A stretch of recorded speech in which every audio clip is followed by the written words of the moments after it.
Parce que vous allez voir, il y a une super ville. Bonjour, et ben ouais, il y a une super ville effectivement qui s'affiche à l'écran comme vous pouvez le voir. Euh, de la semaine dernière, je vous ai laissé un peu en plan avec une description un peu sèche de la ville, une description qui manquait de saveur, on va dire, parce qu'il n'y avait pas de ville construite encore. Oui. Mais comme vous le voyez, maintenant la ville a été construite. Il y a la file. Hein. Ah, c'est trop bien. Il y a un rond-point même. Et oui, il y a un rond-point désormais.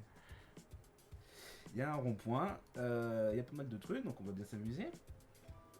Ah, c'est Tu encore vas y arriver, très. t'inquiète pas. Oui, C'est encore c'est peut-être un très. peu compliqué entre Voilà. le jeu et le logiciel de diffusion. Déjà, le PC n'a pas explosé, c'est déjà extraordinaire. Voilà.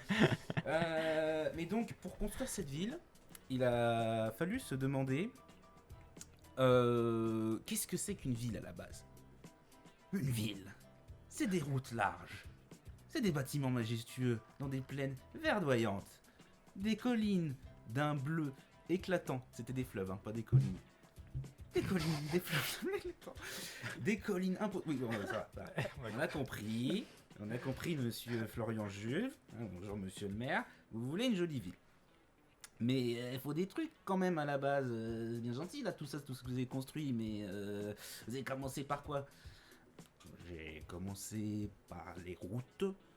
C'est vrai que les routes, c'est pas mal quand même pour acheminer les arrivants. Vous voyez que les arrivants, ils arrivent là de l'autoroute, qui était préconstruite. Mais c'est bien pour les acheminer, et puis c'est bien aussi pour acheminer le matériel de chantier. Effectivement, ça semble être la base.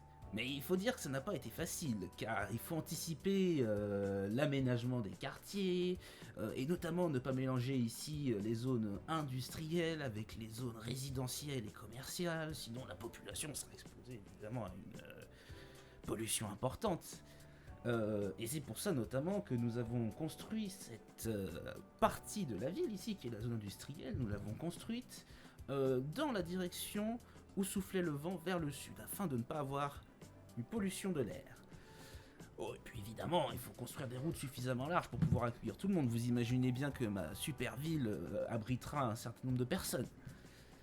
Et une fois que vous aviez ces routes, il fallait des bâtiments, n'est-ce pas? Il est vrai, mais avant d'avoir des bâtiments, il faut penser à prévoir des infrastructures pour trois services. Électricité, eau courante, eau usée. Donc, ça veut dire que vous avez creusé des canalisations, par exemple.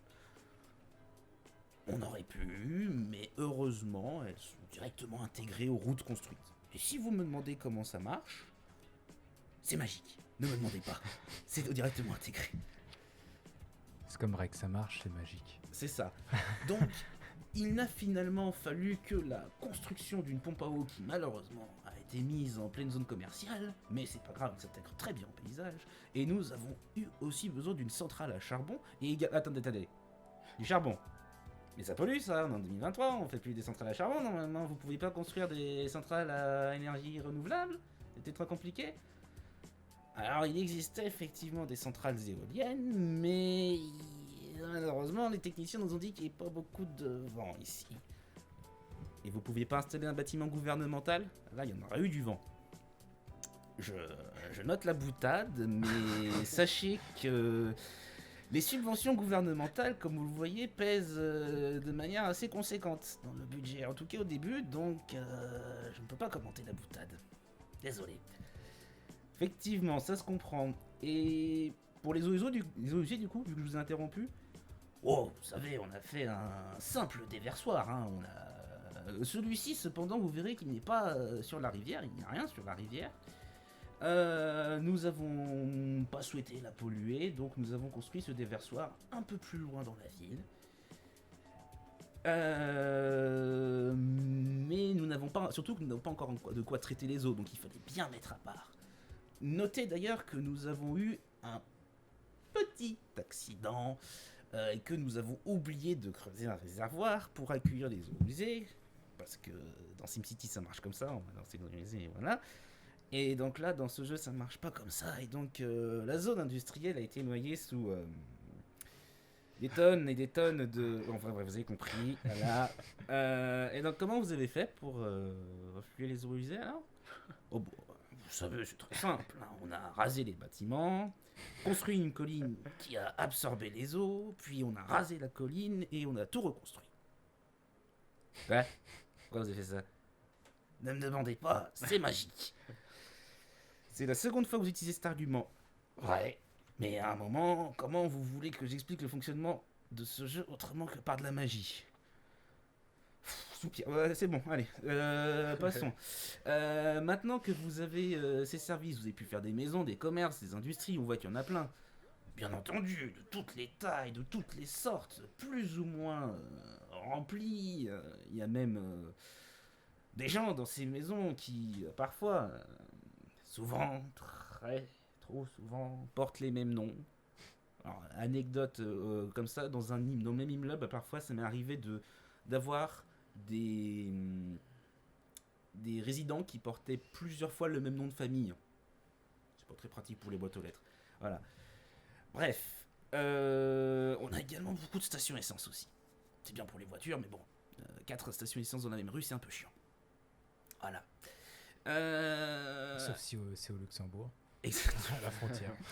Exactement. Mais à chaque fois que je finis de construire une zone, il y a toujours plus de demandes. Les chiffres montrent très vite, très vite. Et tout le monde veut venir habiter dans ma merveilleuse ville. En 2 mois, nous avons déjà 2000 habitants, vous imaginez? Ah, donc c'est super alors, et les finances vont bien. Parlez pas des choses qui fâchent. D'ailleurs, il faut que je retourne voir le gouvernement, justement. Il parle de réduction budgétaire. J'ai besoin de subventions. Très bien, on vous laisse alors. En attendant, pour le prochain épisode, qui sera peut-être la semaine prochaine, ou pas, parce Peut-être que pas, ouais. la semaine prochaine, je tease, mais il y aura un débat pour les élections, on se plongera dans la vie banale de quelques citoyens du GEL. Voilà, en espérant que cette chronique vous a plu. Eh ben, c'était très bien, merci beaucoup Bruce.